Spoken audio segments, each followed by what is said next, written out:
नमस्कार, आपका एक बार पुनः स्वागत है।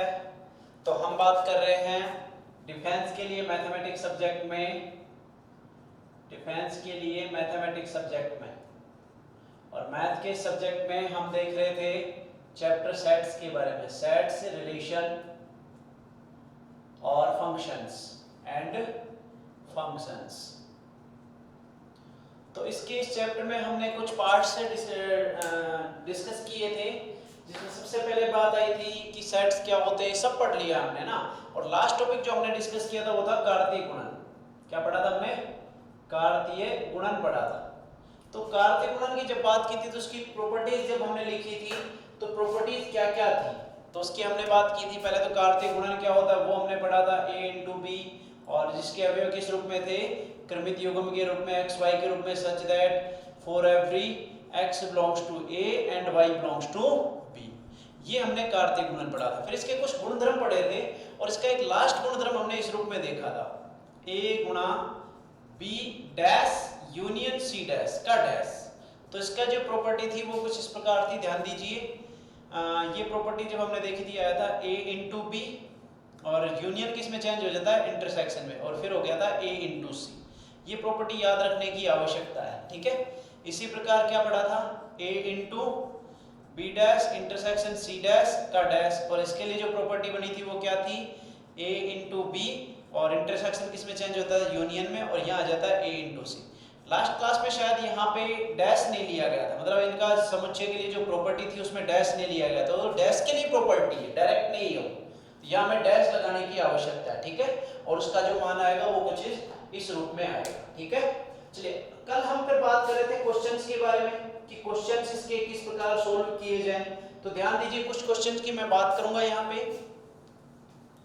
और उसके लिए हम देख रहे थे कि क्वेश्चंस किस प्रकार इस चैप्टर के। देखो, क्वेश्चन बहुत आसान है, इंटरेस्टिंग चैप्टर है, क्वेश्चंस भी आसान है। जैसे मैं बात करूं, यदि निम्न में से कौन सा समुच्चय रिक्त समुच्चय, एक क्वेश्चन दिया गया है, क्वेश्चन है निम्न में से कौन सा एक रिक्त समुच्चय है, रिक्त समुच्चय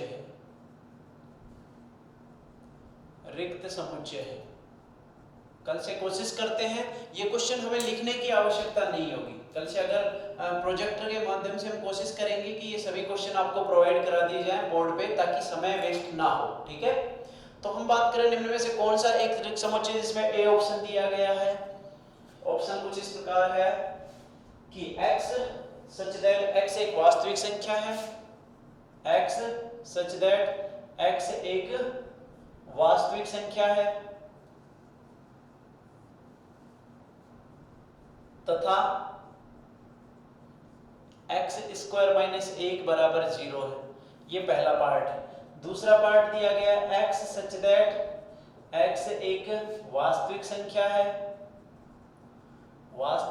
है, तथा दूसरा जो पार्ट है वो है हमारे पास x स्क्वायर प्लस 1 बराबर 0। और तीसरा जो पार्ट है वो कुछ इस प्रकार है, C part, x such that x एक वास्तविक संख्या है, और यहां दिया गया तथा 2x plus 3 is equal to 0। और चौथा जो पार्ट दिया गया d, वो दिया गया इनमें से कोई नहीं। तो बताइए इसमें से कौन सा ऑप्शन ऐसा है जो इसके लिए सत्य साबित होगा। देखिए, अगर तुम पहले ऑप्शन की बात करते तो पहला ऑप्शन क्या दिया गया यहाँ पे कि x एक वास्तविक संख्या। पहले तो ये बताइए कौन सा नियम, क्या ये समुच्चय के निरूपण का जो तरीका था, हमने दो तरीके पढ़े, कौन सा? एक तो था रोस्टर फॉर्म और एक था कौन सा? समुच्चय निर्माण विधि। तो बेसिकली समुच्चय निर्माण विधि है, ठीक है। पहला ऑप्शन क्या है? x एक वास्तविक संख्या तथा x स्क्वायर माइनस 1 बराबर 0। अगर तुम इस रिलेशन की बात करो तो यहाँ से हम निकाल सकते हैं x स्क्वायर बराबर 1, मतलब x बराबर कितना? Plus minus 1। और हम जानते हैं प्लस माइनस 1 सदैव वास्तविक संख्याएं होती हैं, मतलब इसमें जो अवयव आएंगे वो क्या आएंगे? -1 और 1 आएगा। अगर इस पार्ट की बात करो तो यहाँ भी इस रिलेशन से जब मान निकालेंगे तो क्या आ जाएगा 2x + 3 बराबर 0, मतलब x बराबर कितना -3/2, मतलब ये भी एक वास्तविक संख्या है। तो ये ऑप्शन भी रिक्त समुच्चय नहीं है क्योंकि इसमें दो अवयव आ गए। ये भी एक रिक्त समुच्चय नहीं है क्योंकि इसमें x बराबर -3/2 आ गया। और इसका जो चौथा ऑप्शन है, इसको भी अगर चाहो तो इनमें से कोई नहीं की जगह एक ऑप्शन ही लिख लो। चलिए अब देखते हैं बी ऑप्शन की जब बात की जाए तो बी ऑप्शन के बारे में जब सोचते हो तो x एक वास्तविक संख्या और x² + 1 बराबर 0, तो x² बराबर -1 जो कि सदैव असत्य होता है। मतलब असत्य का मतलब कि किसी भी संख्या का स्क्वायर कभी माइनस में नेगेटिव नहीं आता। मतलब ये भाग ऐसा जो काल्पनिक संख्या देगा, जबकि संख्या कैसी चीज थी वास्तविक। इसका मतलब इसमें कोई भी अवयव नहीं आएगा जिसको इस प्रकार दिखाएंगे या फिर इस प्रकार दिखाएंगे। मतलब ये ऑप्शन सत्य है जिसके बारे में हम कह सकते हैं कि ये एक रिक्त समुच्चय को प्रदर्शित करेगा। ठीक है, चलिए नेक्स्ट क्वेश्चन की जब बात करें तो ध्यान दीजिए।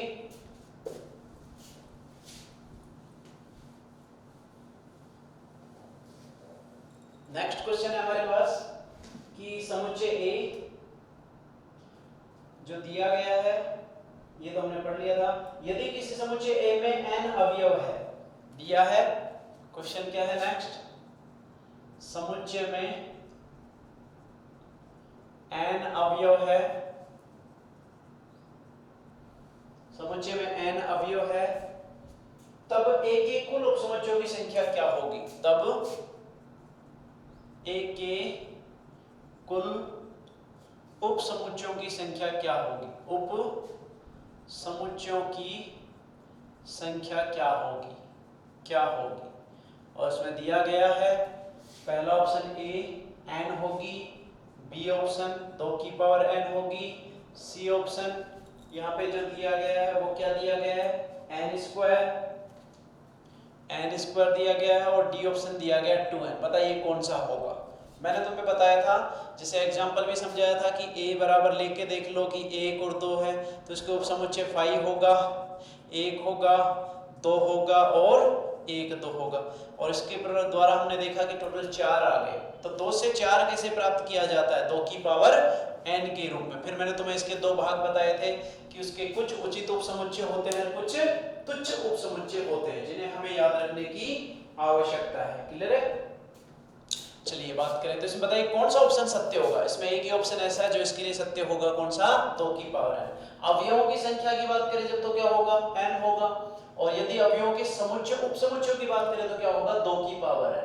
तो ये ऑप्शन और ये ऑप्शन तो कदाचित सत्य नहीं है, तो ये तो गलत ही हो गए। ये भी गलत, ये भी, या ये सही है या ये सही है।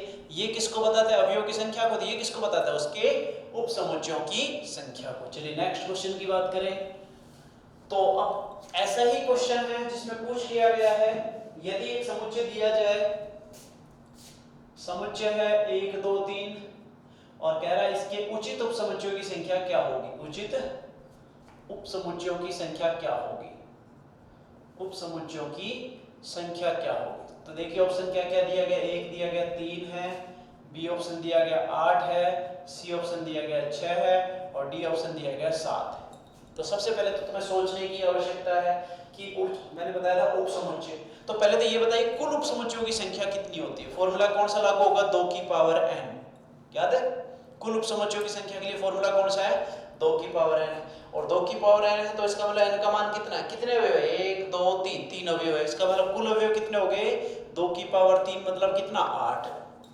ये तो कुल उपसमुच्चयों की संख्या है। क्लियर है? ये ऑप्शन तो कुल उपसमुच्चयों की संख्या देगा, मतलब ये ऑप्शन तो सत्य नहीं, क्योंकि यहाँ पे एक शब्द लिख दिया गया उचित।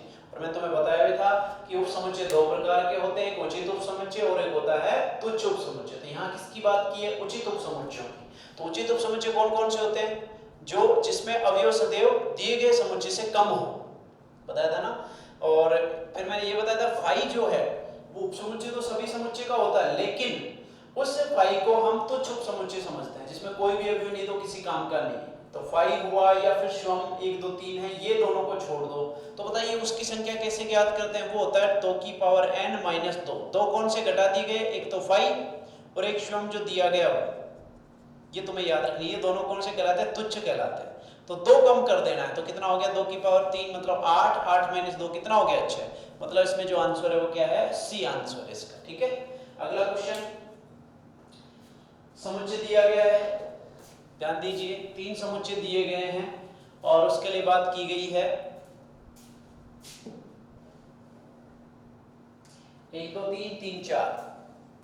ए दिया गया है 1 2 3 और बी दिया गया है क्या 3 4 और सी दिया गया है यहाँ पे, सी में जो है वो क्या क्या है 4 5 6, 4 5 और 6। आसान क्वेश्चन है और हमसे पूछा गया है A union B intersection C क्या होगा। बड़ा आसान क्वेश्चन है, कोई भी दिक्कत नहीं। ऑप्शन दिया गया इसमें 3, ये तो वैसे भी डायरेक्टली बता सकते हैं क्या आने वाला है, बी इंटरसेक्शन सी मतलब इन दोनों का इंटरसेक्शन क्या आने वाला है 4 और इसका साथ लेना एक के साथ तो ये आ जाएगा 1 2 3 और 4। ये इसका आंसर सही होगा। चाहे कोई सा भी ऑप्शन हो, लेकिन आसान क्वेश्चन है इसलिए डायरेक्टली पिक कर सकते हैं। ठीक है, नेक्स्ट पार्ट है इसमें, यहाँ पे क्वेश्चन है यदि ए तथा बी दो समुच्चय, ये इंपॉर्टेंट क्वेश्चन है, यदि ए तथा बी दो अरिक्त समुच्चय है, ध्यान दीजिए, और हमसे पूछा गया है कि ए यूनियन, तो A union A intersection B क्या होगा। इसका ऑप्शन क्या क्या है, पहला ऑप्शन दिया गया इसमें ए, दूसरा दिया गया बी, ए खुद होगा, दूसरा ऑप्शन बी होगा, तीसरा ऑप्शन यहाँ पे ए की ए टू पावर सी ए सी होगा। ए सी जानते हो ना, पूरक समुच्चय, और डी पार्ट इसमें दिया गया है बी सी होगा। तो देखिए इसका पहले मतलब समझिए क्या है। सबसे पहले यहाँ पे ए इंटरसेक्शन बी ले लिया गया और ए इंटरसेक्शन बी बेसिकली क्या बताता है, ए तथा बी का उभयनिष्ठ, ए तथा बी का उभयनिष्ठ। और जब ए तथा बी का उभयनिष्ठ ले लिया तो इसका मतलब बी के बाकी अवयव तो इसमें हट गए, बाकी अवयव तो इसमें हट गए, मतलब केवल वो अवयव जो ए और बी दोनों में ही कॉमन है, और फिर ए के साथ यूनियन ले लिया गया। तो बताइए इन दोनों में बड़ा कौन है, ए और ए इंटरसेक्शन बी में, हम जानते हैं। इसके लिए कंडीशन ये होती है कि ए इंटरसेक्शन बी सदैव सबसेट होगा किसका, ए का।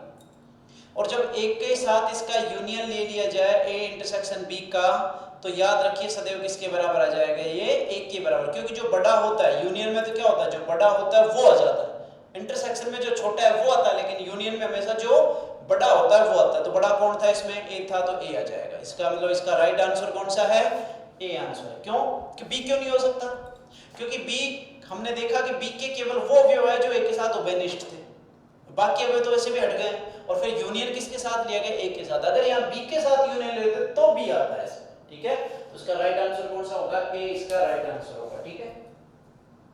नेक्स्ट क्वेश्चन,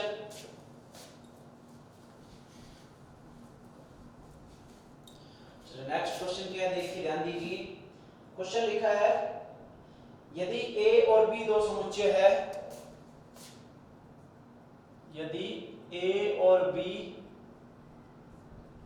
दो समुच्चय है, तो ए, और यहां पे लिखा है intersection A union B of C, नहीं इंटरसेक्शन, यहाँ पे भी साइन क्या है, इंटरसेक्शन का, ए इंटरसेक्शन बी सी मतलब पूरक समुच्चय, ठीक है। तो इसकी जब बात करें तो सबसे पहले बात करेंगे कि यहाँ पे इस क्वेश्चन में क्या दिया गया है, पहले इसको सोल्व करने की कोशिश करें। देखिए समझिए इसको कैसे लिखेंगे। सबसे पहले ये देखो कि सबसे पहले सी क्या करता है, डी मॉर्गन नियम लगा दो, तो ये हो गया ए इंटरसेक्शन। इसमें डी मॉर्गन नियम कैसे लगाओगे, ए टू पावर सी, और इंटरसेक्शन हमेशा किसमें बदल जाता है, यूनियन में, और ये हो गया बी टू पावर सी मतलब बी सी, ठीक है, पूरक समुच्चय बी का। अब इसमें कौन सा बंटन नियम लगा दो, कौन सा नियम, पहले कौन सा लगाया, डी मॉर्गन रूल। अब कौन सा लगा रहे, बंटन का डिस्ट्रीब्यूटिव प्रॉपर्टी। कैसे लगाते हैं, पहले ए का इंटरसेक्शन किससे, ए का इंटरसेक्शन किससे ले लेंगे, ए सी से, क्लियर है। फिर यूनियन है तो यूनियन ले लिया गया, फिर ए का इंटरसेक्शन किससे हो जाएगा, बी सी से। तो ध्यान दीजिए ए का इंटरसेक्शन ए सी से लिया गया है, तो सबसे पहले सोचिए ए सी क्या होता है।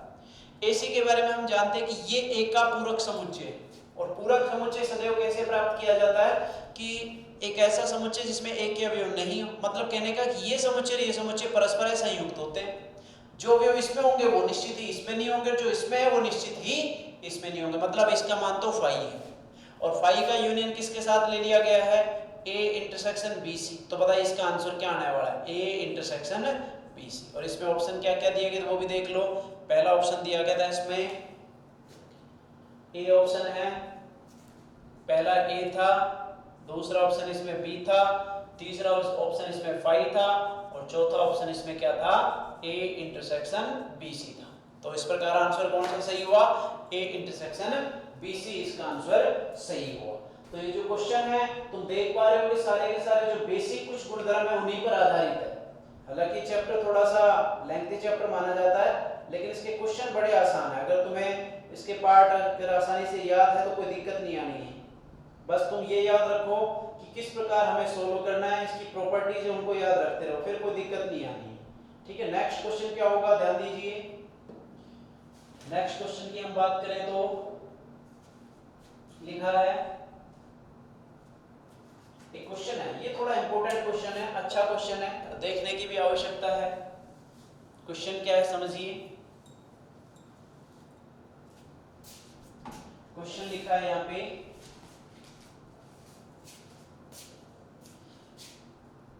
क्वेश्चन यदि समुच्चय ए व बी निम्न प्रकार है, किस प्रकार है कि ए जो है उसके अवयव क्रमित युग्म के रूप में है, एक्स वाई के रूप में है, सच दैट y बराबर 1/x है, और जबकि x जो है वो r-0 मतलब 0 को छोड़कर सभी वास्तविक संख्याओं में से कुछ हो सकता है। ठीक है, और b जो है वो कुछ इस प्रकार है कि x y के रूप में इसके अवयव है, सच दैट कि y बराबर -x है, और यहाँ पे x बिलोंग्स टू क्या है, r है। और पूछ रहा है यहाँ पे तो a इंटरसेक्शन b का मान क्या होगा, a इंटरसेक्शन b का मान क्या होगा, ये ऑप्शन हमसे पूछा गया है। ए ऑप्शन क्या है, a इंटरसेक्शन b बराबर a होगा, बी ऑप्शन पूछा गया है a इंटरसेक्शन b बराबर b होगा, सी ऑप्शन दिया गया हमें a इंटरसेक्शन b बराबर 5 होगा, और डी ऑप्शन दिया गया इनमें से कोई नहीं। तो सबसे पहले हम बात करें कि क्वेश्चन क्या दिया गया, पहले इस क्वेश्चन के बारे में देखिए क्या कह रहा है ये क्वेश्चन। तो अगर तुम देख पा रहे हो a इंटरसेक्शन b का वास्तविक मतलब क्या है, a इंटरसेक्शन b का मतलब हुआ जो दोनों में कॉमन है, और दोनों में कॉमन होगा तो इसका मतलब दोनों समुच्चय आपस में एक दूसरे से संबंधित होंगे, और दोनों एक दूसरे से संबंधित है तो इसका नियम क्या है, वो नियम ले लो। पहले से एक के लिए क्या है, एक के लिए y बराबर 1/x है, और b के लिए क्या है, b के लिए क्या है, y बराबर -x है। तो यहाँ भी y है, यहाँ भी y है, मतलब दोनों बराबर रख दो, तो 1/x बराबर -x, तो ये आ गया -x² बराबर 1, मतलब x² बराबर -1। जबकि कह रहा था x कहां से आना चाहिए, वास्तविक संख्याओं से आना चाहिए, जबकि यहाँ पे x² बराबर -1 है, जो कभी संभव नहीं होता, क्योंकि यहाँ से वास्तविक संख्या नहीं आएगी, और नहीं आएगी तो बताइए a इंटरसेक्शन b जो दोनों में कॉमन था वो किसके बराबर आना है, 5 के बराबर आना है, क्योंकि इनमें कोई भी कॉमन नहीं है। समझ में आ गया, इसके अवयव अलग होंगे, इसके अवयव अलग होंगे, निश्चित रूप से इसके अवयव सारे अलग हैं, इसके अवयव सारे अलग हैं, कोई भी अवयव बराबर नहीं है। समझ में आ गया। चलिए नेक्स्ट क्वेश्चन, तो बताइए कौन सा आंसर सही है इसमें, a इंटरसेक्शन b बराबर 5, ये आंसर इसका सही आंसर है। ठीक है, नेक्स्ट क्वेश्चन,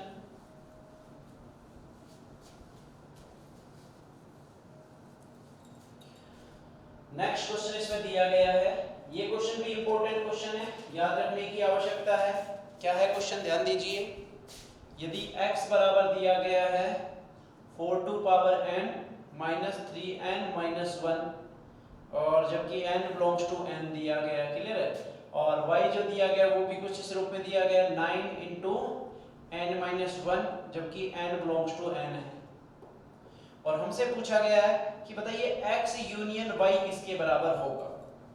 ऑप्शन क्या है, ए ऑप्शन है x के बराबर, बी ऑप्शन है y के बराबर, सी ऑप्शन है n के बराबर, और डी ऑप्शन है नन, इनमें से कोई नहीं।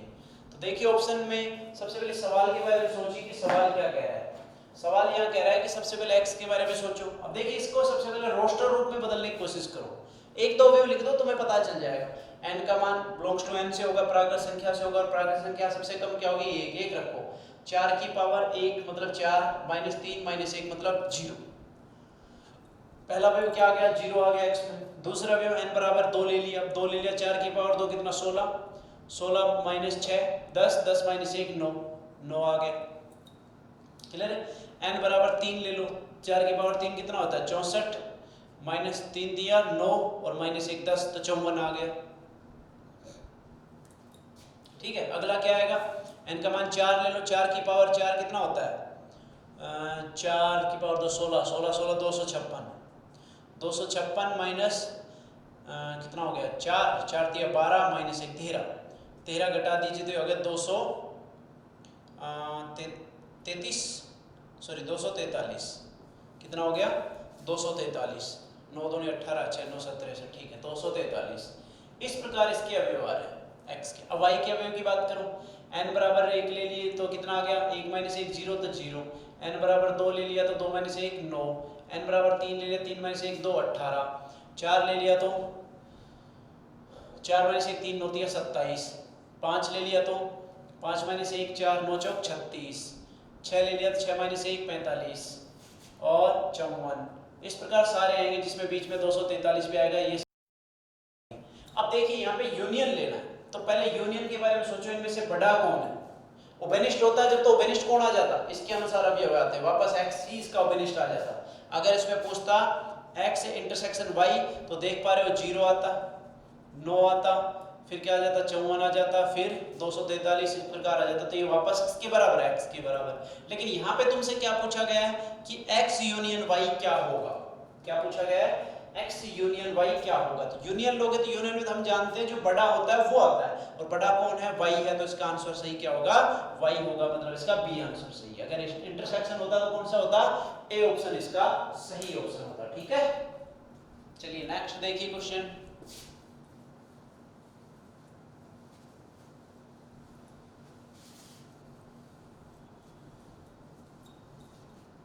नेक्स्ट क्वेश्चन इसका क्वेश्चन दिया गया है, देखिए अवयवों की संख्या के रूप में है ना, तो इसको भी थोड़ा याद रखिए क्योंकि अवयवों की संख्या कल ही हमने पढ़ी है। वैसे तो इसके क्वेश्चन बाद में करवाने थे, लेकिन जो क्वेश्चन आ रहा है उसी के हिसाब से करवा रहे हैं। ठीक है, जैसे NU में 700 है, NA में कितने दिए गए हैं 200 दिए गए हैं, NB में कितने दिए गए हैं 300 दिए गए हैं, और साथ में दिया गया है N of A intersection B, और इसमें कितने दिए गए 100, और हमसे पूछा गया है N ऑफ AC और यहाँ पे इंटरसेक्शन BC। तो सबसे पहले बात करते हैं इसका, अच्छा आंसर क्या क्या तरीका वो भी लिख लो। ए ऑप्शन दिया गया इसमें 400, बी ऑप्शन इसमें दिया गया है 600, सी ऑप्शन इसमें दिया गया कितना 300, और डी ऑप्शन इसमें दिया गया कितना 200। बताइए कौन सा आंसर इसका सही आंसर होगा। तो सबसे पहले हम सोचते हैं इसके बारे में कि कौन सा आंसर सही है, उसके लिए ध्यान दीजिए। पहले ये देखिए पूछा क्या गया है, पूछा गया है AC और इंटरसेक्शन BC। तो पहले बताइए AC इंटरसेक्शन BC को मैं क्या लिख सकता हूँ, डी मॉर्गन नियम से लिख सकता हूँ A union B to power C। ठीक है, यानी कि ये हो गया A यूनियन B का पूरक समुच्चय, और जिसको प्राप्त कैसे करते हैं U minus A union B, ऐसे प्राप्त करते हैं ना। तो सबसे पहले बात करते हैं कि यहाँ पे A यूनियन B क्या होगा, A यूनियन B क्या होगा। और अवयवों की संख्या की बात करें तो इसका इसको मैं लिख सकता हूँ number of elements in U minus number of elements in A union B। इस प्रकार डायरेक्टली इसका फॉर्मूला लगा सकते हैं। तो सबसे पहले हम बात करें कि इसमें A यूनियन B कैसे निकालें। A यूनियन B निकाला तो फॉर्मूला तुम जानते हो, फॉर्मूला क्या था डायरेक्टली बता भी रखा है, और इसका फॉर्मूला हम जानते हैं किस प्रकार लिखते हैं N of A union B बराबर N of A plus N of B minus N of A intersection B। कितना है Na का मान कितना दिया गया 200 प्लस Nb का मान 300 माइनस 100, कितना हो गया 300 200 500, 500 माइनस 1 400, मतलब इसमें 400 है। तो इसमें कितने हैं 700 है, इसका मतलब मैं लिख सकता हूँ 700 में से कौन से कितने अवयव घटा दो 400 अवयव घटा दो, तो कितने बचे 300 अवयव बच गए। तो बताइए राइट आंसर कौन सा इसका, C is the right answer of this question. Okay, अब नेक्स्ट क्वेश्चन की बात करें तो नेक्स्ट क्वेश्चन क्या है, ध्यान दीजिए। यहाँ पे लिखा है यदि ABC तीन समुच्चय है तो यदि ए बी सी तीन समुच्चय है तो बड़ा आसान है, डायरेक्ट कभी कभी क्या है प्रमेय पर आधारित भी सवाल आ जाते हैं, जो इनके गुणधर्म हमने पढ़े ना वो उन पर भी आधारित सवाल आ जाते हैं। जैसे क्या है सवाल, ए बी सी तीन अरिक्त समुच्चय है, अरिक्त समुच्चय है तो ए इंटू बी क्या दिया गया है यूनियन सी क्या होगा। तो इसके लिए तो तुम जानते हो कार्तीय गुणन की प्रमेय है। पहले ऑप्शन देख लो क्या क्या है, ऑप्शन क्या क्या दे रखे हैं वो लिख लो। यहाँ पे ऑप्शन है A into B, A into B union A into C. B option है इसका A union B into A union C. Clear है। तीसरा ऑप्शन है सी ऑप्शन, वो है A into B intersection A into C. और चौथा ऑप्शन इसमें इनमें से कोई नहीं, इनमें से कोई नहीं। देखिए ध्यान दीजिए कैसे करें इस क्वेश्चन को। तो सबसे पहले सोचिए इसके बारे में कि वास्तव में क्वेश्चन क्या कहना चाह रहा है। देखो ये इसकी गुणधर्म है, इसका गुणधर्म है किसका, कार्तीय गुणन का। कैसे निकालते हैं, पहले एक का गुणा किससे कर देना है, बी से कर देना है, ठीक है। फिर बीच में जो साइन है वो लिख लीजिए, ये बंटनता का गुणधर्म है। और फिर क्या आ जाएगा, ए का गुणा किससे हो जाएगा, सी से हो जाएगा। देखिए कौन सा राइट आंसर है, A into B union A into C, ये राइट आंसर। तो इसका ए इज राइट आंसर। चलिए आज के लिए इतना ही, कल हम इसको प्रोजेक्टर की सहायता से ये क्वेश्चन तुम्हें दिखाएंगे, ठीक है। और फिर कोई डाउट होगा तो हम बात करेंगे, ठीक है। चलिए धन्यवाद।